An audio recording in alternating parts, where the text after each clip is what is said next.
All right, guys. Anthony with Austin Historical Weapon Build here with Prester of Vigilante, which is currently our new home where we're working out everything. Today, again, mixing weapons. Starting off with Dusak Knight.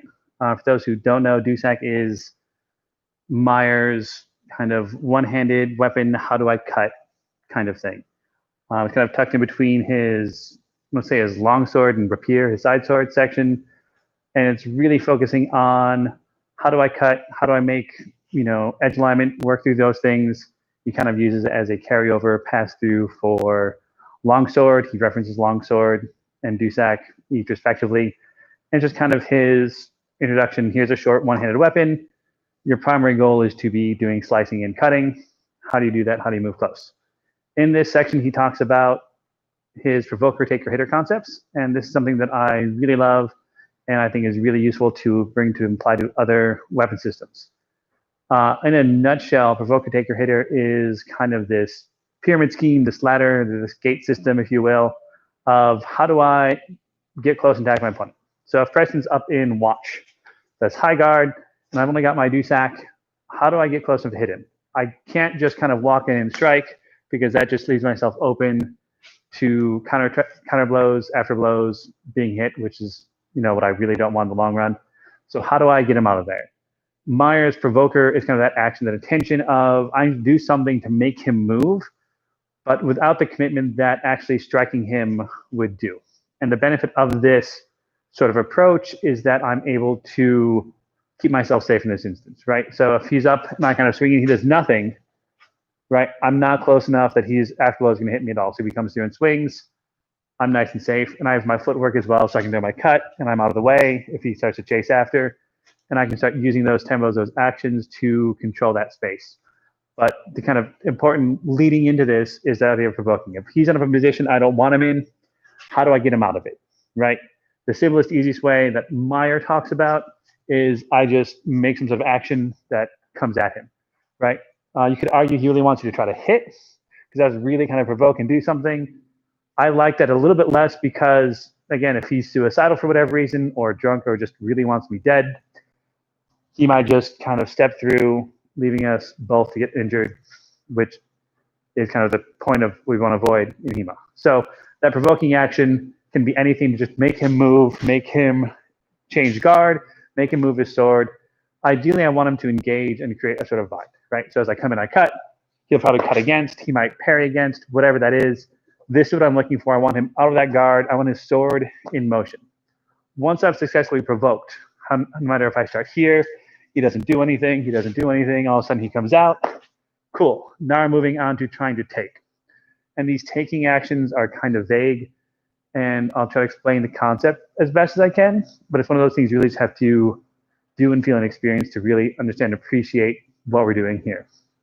So when I'm taking, if his sword is out, I'm trying to come around, hitting his sword again. And at the surface, I'm basically swinging at his weapon, right? So if we've bound, I'm cutting through. I'm no longer cutting at him anymore. I can start swinging at his weapon. I can start bringing my baggage around to let those motions happen sooner. But I'm really getting to the point where my goal is, yes, he's an ancillary target, but really what I'm trying to do is stuff his weapon, keep it close. So if I go provoke, make him do something, now he's out, I'm swinging towards him at his weapon. At some point, like right about there, or maybe there, I get him his weapon out of the way enough that I can make a hit attempt safely, right? He's way out of position, his sword's down, I can come through. If he gets the sword up, this just turns into another take.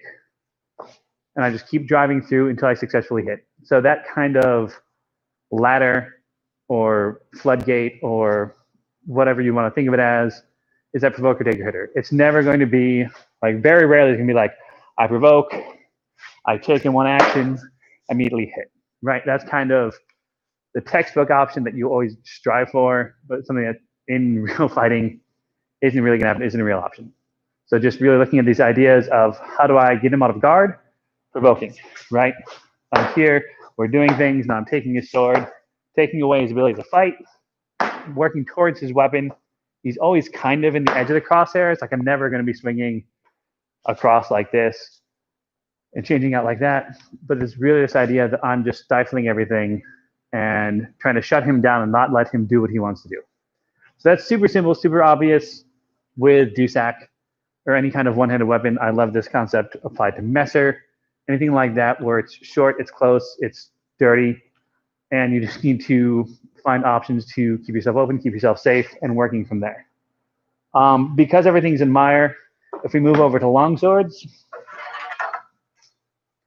a lot of these same concepts apply. We see a lot of these actions even in some of Mire's Stukes. His kind of set plays, set descriptions, do this, follow through with this, things like that really make those plays come out.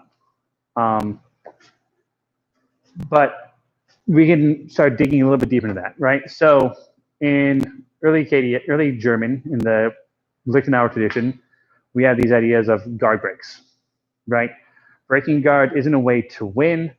Like very rarely, if ever, will you hit somebody with this opening attack.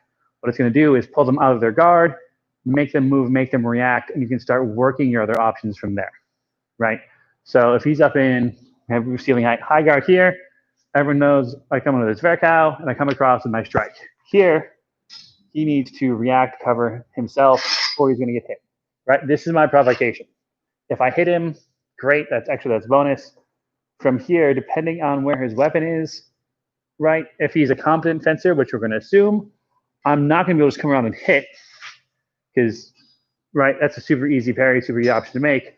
I'm looking to start controlling his blade, controlling his intentions. And I'm going to kind of pick on Preston a little bit because he's still fairly green, but it's a better example of like how this really starts to play out, how this starts to work, right? So if he's up high again, as I come with my cut, right, instead I might cut here, right?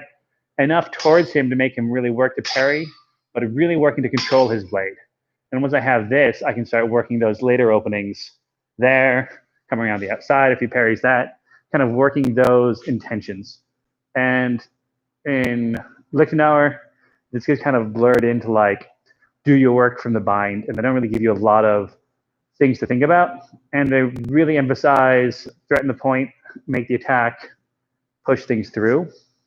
And I'm not saying that I'm really not doing that, but it's just kind of acknowledging the fact that I need to control the other person's weapon before I can be doing those things. And with longsword in particular, it's super easy to control the weapon like, oh, I can control your weapon and attack in one action. It doesn't take that layer away. It just kind of blurs it together because we have two hands on the weapon and we're able to kind of tie these actions together, right? So if you look at that kind of upsets in play from here, my take is this. This is it. This is all I need, right? Once I have control of them, once I've pushed them out, I drive into my hit. If, as part of my take, he pushes me wide, right? Well, then I've got a Naaman. I pull up, cut back down. If he pushes this aside, right, I'm going to use my take to, at this point, I probably dupe Aaron coming around behind. I've got control of his weapon. It's right where I want it to be. I'm taking out of the fight because I'm no longer giving him the resistance to set it aside and using that action to strike and hit. So it's that same concept that we talked about with this really big, easy, flowy, able to identify thing with the Dusak and kind of applying that idea, that terminology even to the longsword, even looking to the Lichtenauer system where we don't have the fancy like the Prellhau, right? If he throws the cut and I bring the Prell, this is obviously designed to provoke. It's designed to make that attack happen. Because this, if this flat comes around and hits him, like he'll be unhappy about it. Don't doubt it. But I'm really working on taking his weapon away because now he's really got to push against this and this feeds in, which lets me come through. A Krumpau is an excellent example of a take, right? As he throws his cut, if I cut around to his flat, he's no longer in this fight, right? With longsword, it's really easy to drive the short edge in, make the thrust, make the cut, working through those options, only because I've taken his attack with my Krumpau. Moving on, and something a little bit more out there, even more conceptual into this kind of ether of blurring the lines in weapon systems, looking at rapier, right? Mire doesn't talk anything about rapier. He has his rapier, that's a side sword. Again, it is a good 6, 8, 10 inches shorter, depending on what length of things you're playing with. But everything we talk about in Fabris, really starts showing up in the same way, the same style. So if we kind of get the edge of screens, we have sight there, right? So we talked a lot of Fabris about finding the sword, moving in, striking out. So if he's presenting and I move to find his sword, right? We can look at this a couple different ways, right? Him approaching with his guard up, his point out like this, provocation, right? I need to do something to react against it. Conversely, we can look at it like, okay, if I'm going to be the quote good guy, if I'm going to win, he's up. I'm going to provoke him. I'm going to make him move by finding his sword. I'm going to get my strong against his weak.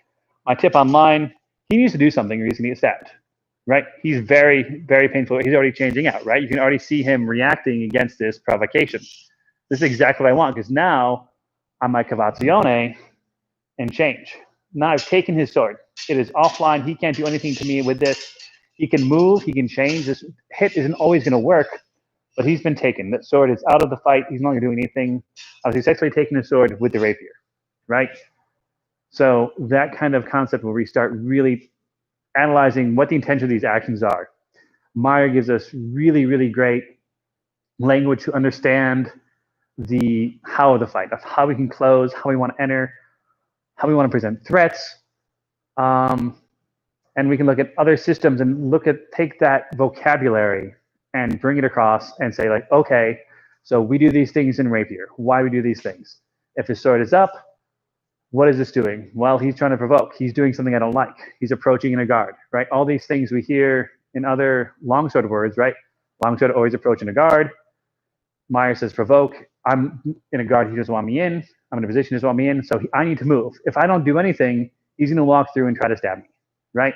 And maybe I'm dumb and I try to stab him. But odds are if someone's walking quickly at you or running at you with a long pointy thing at your face, you're not going to sit here and take it. You're going to start leaning away, doing other things, and you're going to fall into their provocation. Fabris talks about this a little bit when he talks about, I'm drawing a blank. It's not submission, but obedience, drawing someone into obedience, right? So if I'm up and I'm making him react to me, he's obedient to me because he's responding to what I'm doing. This is as close as Fabris gets into vor and knock, right? All these ideas, these concepts are universal. All these ideas that we talk about a lot when we're fighting, when we're doing drilling, looking at the sources, we see them in bits and pieces, but they're under a different name. So Fabris calls it obedience, right? If I'm up, I make him react to my parry, he's obedient. So when he does that, I can drive through because I know where he's going. I know what he's trying to deal with. If we look at under Meyer's gaze, this is provoker, taker, hitter, right? I provoke. Oh, he's reacting. Cool. I'm going to try to take. He changed out of this one. He does something else I don't like. Well, I'll just take again. Once I've taken successfully, now I want to close my distance, make my lunge, and there's my hitter, right? So all these systems may have words for it, may not have words for it, but that provoker, taker, hitter concept is, for me, very clear, very dramatic, very straightforward, and really gives a very strong indication of how to approach the fight and things you should be looking for no matter what weapon system you're fighting for. So even though this comes out of Meyer's Dusak, you can bring in something like rapier, you can bring it to sword and buckler. It's just a very useful tool that kind of helps explain how you want to move, what you should be looking for as you're approaching a fight. So as always, folks, if there are comments, questions, feel free, comment below, reach out on Facebook, email, anything like that. Happy to discuss these concepts with you. Otherwise, have a great night. Enjoy your weekend. We'll be back on Monday with more Jude Liu. Thanks.